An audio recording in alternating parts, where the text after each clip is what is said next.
ఆత్మీయ తల్లిదండ్రులకి దేవుడు ఆత్మీయ తల్లిదండ్రులుగా ఉండాలని నేను ఎక్కువ సాక్ష్యం ఏంటండి. గత సంవత్సరం నుంచి నేను ఇప్పుడు వరకు చాలా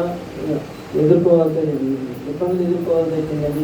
దేవుడు అంటే నమ్మకం ఏంటి? నమ్మకం మాత్రమే. నాకు నిజంగా నమ్మకం అంటే దేవుడు ఉన్నాను, బాగా చూస్తున్నాను. అలాంటి నేను గత సంవత్సరంలో క్రిస్మస్ వెళ్ళినప్పుడు చర్చిలో కలిశాను. మా మొత్తం న్యూ ఇయర్కి ప్రతి ఏటా నేను చర్చిలో కలిసి దేవుని సన్నిధిలో కలుస్తాను. అలాంటి ఈ సంవత్సరం చర్చికి న్యూ ఇయర్ సందర్భంగా వెళ్ళాము. కానీ నేను నాకు పట్టిన ఒక సైతాన్ ఆ న్యూ ఇయర్ ఏంటంటే చర్చి వెళ్ళేది నా లెక్కలో నా దగ్గరలో ఉన్న వ్యసనాన్ని బట్టి ప్రతి ఒక్క రోజు క్రిస్మస్ రోజుకి మిస్ అయిపోయాను. అలాగే న్యూ ఇయర్ రోజు మిస్ అయిపోయాను.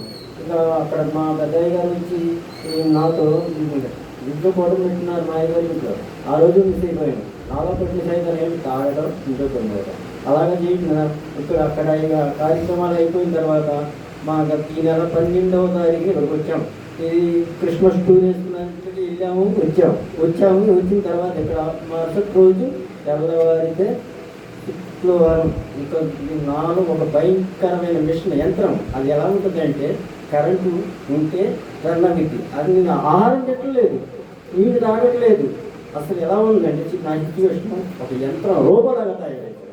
ఇంట్లో నా పిల్లల్ని, ఇంట్లో ఆమెని, నా యొక్క అసలు ప్రతి ఒక్కరిని అలవాడిచ్చేస్తున్నాం. ఏంటిది అలా అడాబుడి ఏంటి నాకే అసలు తినయ్యా అంటది, తెలుగుది కావట్లేదు, తాగయ్యా అలాగా ఆ నైట్ అల్లా నిద్ర పోట్లా నిద్రపోనే ఉంటుంది.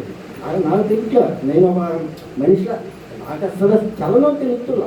మనిషి ఒక యంత్రంలాగా తయారైపోయాను. అలాగా ఉన్న సిచ్యువేషన్లో అయ్యగారికి ప్రార్థన చేయించారు. అతను నేను కూడా అయ్యగారికి కూడా ఇది మొత్తం ప్రార్థన చేశాను. ఆయన ప్రార్థన చేస్తుంటే ఆయనకి సమాధానం నేను అన్ని తెలుస్తున్నాయి.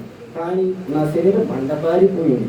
నాలో ఉన్న భయంకరమైన వ్యాధి అదేంటంటే నాలో ఒక విధమైన సైతాన్గా దూరి నా ఏడిపిస్తాడు. మన విజయవాడ వెళ్ళాలి, నాకు విజయవాడ వెళ్తే నాకు అనిపించింది. మళ్ళీ నేను కాక మన వచ్చిన 3 రోజులకి మళ్ళీ విజయవాడ వెళ్ళిపోయింది. విజయవాడ చర్చిలో 3 రోజులు గడిపాను. గడిపినందుకు కొంచెం నెమ్మదికి నిదానం కలిగింది, కొంచెం నిద్రం వచ్చింది. ఇప్పుడు నేను చేసే షాప్తో అక్షరం మాటికి ఒకప్పుడు దేవుడు అంటే దేవుడే ఉందలే కళ్యాణం అన్న లెక్కలో ఉండేవాడిని. ఇవాళ దేవుడు అంటే నా భయం ఎలా పోయింది. నాకు ఆయన రోజు రూపాయలు నాకు చూపించాడు. నేను నా రాకడ దగ్గరలో ఉంది. ఎదురావు ఒకసారి నన్ను పిలిచి నాతో మాట్లాడాడు. దేవుడు ఎలా ఉంటాడు కాబట్టి నేను బైబిల్ ఆయన చెప్తున్నారు, మా ఇంట్లో ప్రార్థన చేస్తున్నారు, వింటున్నారు, చూస్తున్నా అయిపోయింది.